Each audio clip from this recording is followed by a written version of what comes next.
Greetings, traveler. It's pretty common for game developers to design something with one use in mind, only for players to discover they can abuse it in a far more powerful way.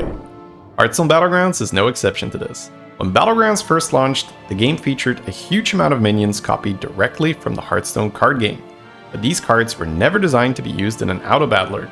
This resulted in one card practically breaking the rules of the game, giving players who abused it an incredible advantage. Before we talk about this card, we should first know the rules of Battlegrounds. There are two phases in the game, one for shopping and one for combat. The objective of the game is to be the last person standing in an 8-player lobby. You do this by building a strong team during your shopping phase and then fighting a different player every combat phase, hopefully dealing a lot of damage and eliminating them from the game.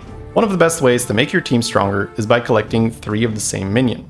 These will then combine into a stronger golden version and you receive a powerful reward, a free higher tier minion. This is where Khadgar comes in. His effect doubles the amount of summons your cards make.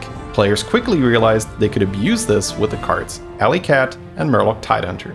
These both summon small 1/1 tokens onto your board when you play them. Normally speaking, this is harmless, but with 2 Khadgars on the board, you'd summon 4, more than the required 3 to golden a unit and unlock the powerful triple reward. This was even stronger if you made a golden copy of Khadgar paired with Bran and a regular Khadgar. The Bran will double the Alley Cat's effect, summoning 2 cats. The golden Khadgar will then summon 3 times as many, so 6. The last Khadgar will double this again and you summon 12. Board space is limited to only 7 minions, but this combo was able to get around that limitation by adding the golden token to your hand every time it was formed, effectively making space for the next one to be assembled. Once the hand was full of these powerful triple rewards, the player would then sell the Khadgars and summon a board full of overpowered high-tier minions, something players that weren't abusing the strategy could never hope to accomplish at that stage in the game. Executing the strategy required a lot of time, and Battlegrounds was never meant to be played this way. The animations took forever, eating into your turn timer, limiting the amount of actions you could execute. Players responded to this by closing their game at the end of their turn and then quickly reconnecting. This achieved the effect of skipping your combat phase entirely, giving you the combat time as a bonus to execute your turn. Sometimes animations were so bad, it was faster to close your game and reconnect rather than waiting for all the Khadgar animations to finish after you'd played a couple Alley Cats or Murloc Tidehunters. This was especially true when players figured out they could use a firewall to block their connection to Hearthstone for just a split second, causing them to disconnect and reconnect almost instantaneously. Blizzard's response was to remove Murloc Tidehunter at first and later Alley Cat as well. This stopped Khadgar for now, but it was only a matter of time until players found another way to abuse this effect. A new patch introduced Eliza, a powerful pirate minion that buffed your board whenever a pirate attacked. Scallywag was a tier 1 pirate, which had the death rattle that spawned a 1/1 pirate, which attacks immediately. Normally, players take turns to have their minions attack, but if your Scallywag attacks and dies, the Sky Pirate token will attack right away, regardless of whether it was your turn or not. Players quickly figured out they could abuse this mechanic with Khadgar. Because Scallywag is a death rattle minion, you could also combo it with Baron Rivendare. A golden Baron would give you 3 Sky Pirates. By adding 2 golden Khadgars, you'd triple the amount of summons and then triple again, resulting in 27 Sky Pirates.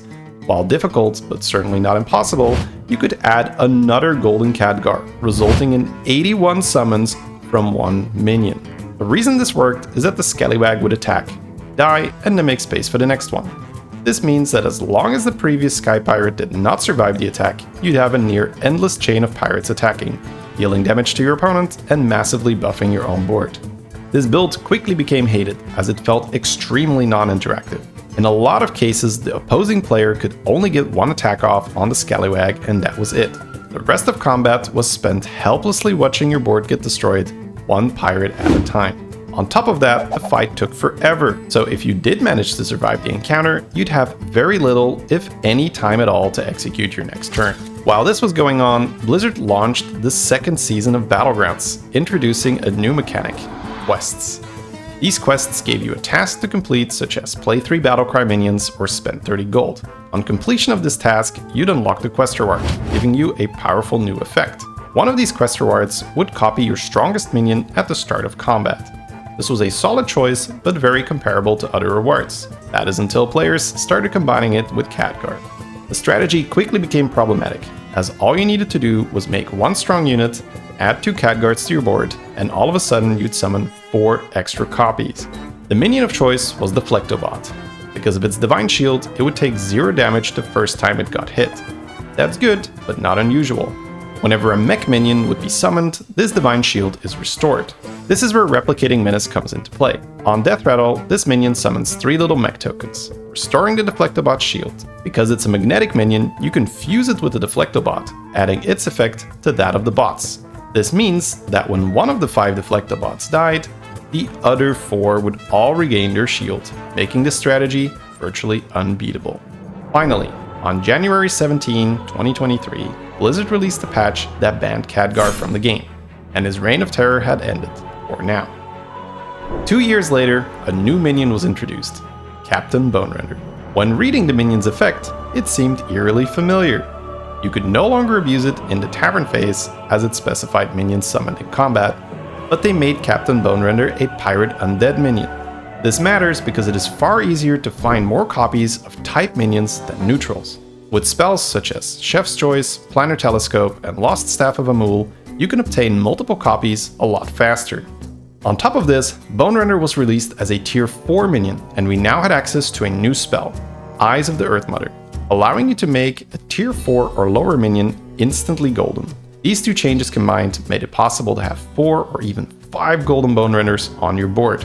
It did not take the players long to find all kinds of ways to break the game again. The most toxic strategy players came up with was to pair Captain Bonerender with Base Skill. Base Skill summons the highest health Murloc from your hand, which means that with 1 Base Skill and 2 Bonerenders, you could fill your board with the same Murloc. At this point, it's important to understand that Murlocs have a special mechanic, Venom. A Murloc with Venom will automatically destroy any minion it deals damage to, regardless of how much health the opposing unit has. Once consumed, the Venom effect disappears from the Murloc. Players quickly realized you could easily make a Murloc that had both Divine Shield and Venom and add that minion to your hand. The base skill would then summon the Murloc and Captain Bonerender would copy it, resulting in the Murloc player instantly destroying all the big minions the other player had. In some extreme cases, players were able to obtain Morgul, a special Murloc that has poison. Unlike Venom, poison does not get consumed and works endlessly. On top of this, Morgul also steals the stats of any unit it destroys by attacking. Such a powerful minion was never meant to be easily duplicated. So whenever a player achieved this combo, it resulted in certain victory. But players didn't just abuse Bonerender in this way. They also revived the Scallywag pirate strategy, and it was stronger than ever.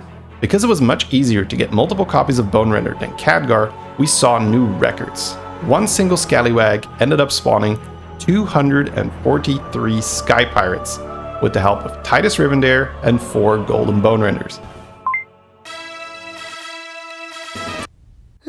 Oh, sh**. Here we go again.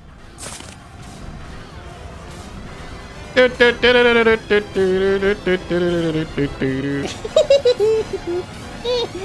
my god. The Quadra Boner Exodia. There you go, chat.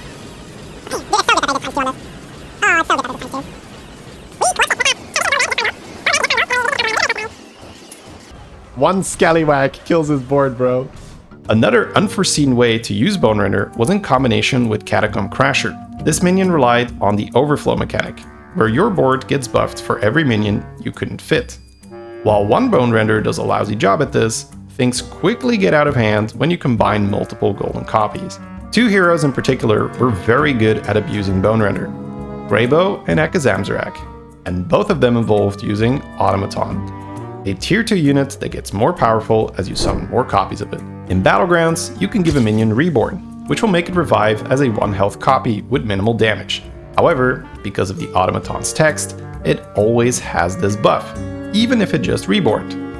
With the help of Bonerender, 1 Automaton with Reborn can fill your board with these huge minions. Raybow's effect gives taunts to every summoned minion in combat, which forces the enemy units to attack the taunt minions first, protecting the Bonerenders and Kangar's Apprentice, a minion that would resummon the first mech that had died this combat, which would be even more automatons.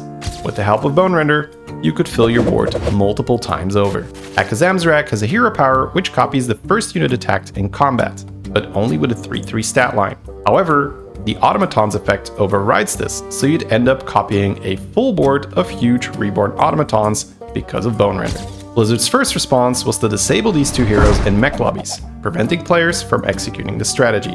When that wasn't enough, Blizzard nerfed Bone Render to be a 5-drop, so you couldn't golden it easily with Eyes of the Earth Mother anymore. However, community sentiment was still very strong. Bone Render was ruining their game and it had to go. Eventually, on April 4, 2025, Bone Render was banned by Blizzard, ending a short but memorable run in the game. Please like and subscribe if you enjoyed this video, and let us know if you want more of these.